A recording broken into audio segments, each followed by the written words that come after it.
Hi friends, இன்றைக்கி வந்து social மீடியாவே rule பண்ணிகிட்ருக்கிறது வந்து ஏஐ. இதில் வந்து எவ்வளோ தான் வந்து அட்வான்டேஜஸ் இருந்தாலும் ஒரு சில டிஸ்அட்வான்டேஜஸ் இருக்குது. அதை பற்றி தான் இன்றைக்கி நம்ம வந்து பார்க்க போகிறோம். இந்த டீப் ஃபேக் வீடியோஸ் இல்லைனா ஏஐ லீக்ஸு, இந்த ஃபேஸை வந்து கட் பண்ணி எடிட் பண்ணுறது, இந்த மாதிரி வீடியோஸ்.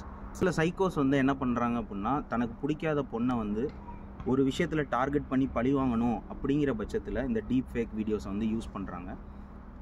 இது வந்து இந்த வீடியோ இப்போ போடுறதுக்கான ரீசன் என்ன அப்படின்னா, இது ஒரு அவேர்னஸ் வீடியோ மாதிரி தான். இப்போது ஒரு சில ஆக்ட்ரஸ்க்கு இது நடக்கிறப்போ வெளியே தெரியுது. பட் இதே இது நம்ம தங்கச்சிக்கோ நம்ம அம்மாக்கோ நாளைக்கு நடக்கிறதுக்கான தூரம் ரொம்ப கிட்டக்க தான் இருக்கிற மாதிரி எனக்கு ஃபீல் ஆகுது. இந்த மாதிரி நம்ம வீட்டில் நடக்கிறப்போ நம்ம என்ன பண்ணணும், நிறைய பொண்ணுங்க என்ன பண்ணுறாங்க அப்படின்னா, அதை வந்து தன்னோட வீக்னஸாக அவங்களே ஃபீல் பண்ணிக்கிறாங்க. உங்கள் எல்லார் வீட்லேயுமே உங்களுக்குன்னு சப்போர்ட்டிவாக ஒரு மேல் இருப்பாங்க. அது அப்பாவாக இருக்கலாம், பாய் ஃப்ரெண்டாக இருக்கலாம், அண்ணனாக இருக்கலாம், தம்பியாக இருக்கலாம், யாராக வேணாலும் இருக்கலாம்.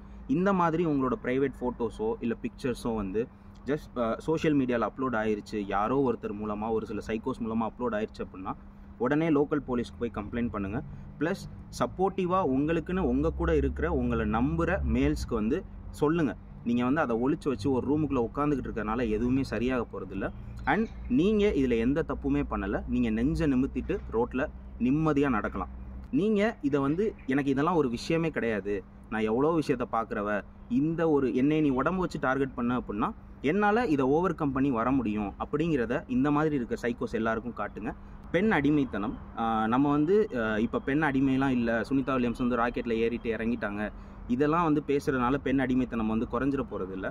பெண் அடிமைத்தனம் அப்படிங்கிறது ஒவ்வொரு காலகட்டத்தில் ஒவ்வொரு மாதிரி இருந்திருக்குன்னு நான் நினைக்கிறேன்.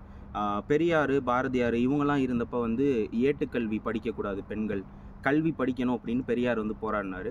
அண்ட் கோயிலுக்குள்ளே பெண்கள் போகக்கூடாதுன்னு சொன்னாங்க.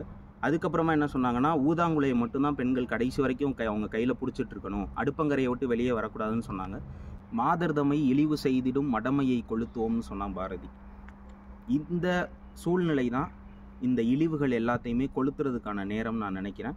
இதை கொளுத்துறதுக்கு எல்லா பெண்மணிகளும், அந்த பெண்மணிகளுக்கு சப்போர்ட்டிவாக இருக்கிற ஆண்கள் எல்லாருமே கை கோர்த்து இதை ஒரு போராட்டமாக நம்ம எடுத்தோம் அப்படின்னா இந்த ஃபேக் வீடியோஸ், ஒரு பொண்ணை பற்றின விஷயத்தை வந்து சோஷியல் மீடியாவில் வந்து தவறாக பேசுகிறது, பாடி ஷேமிங் பண்ணுறது, இந்த எல்லா விஷயமும் குறையும் அப்படின்னு நான் நம்புகிறேன்.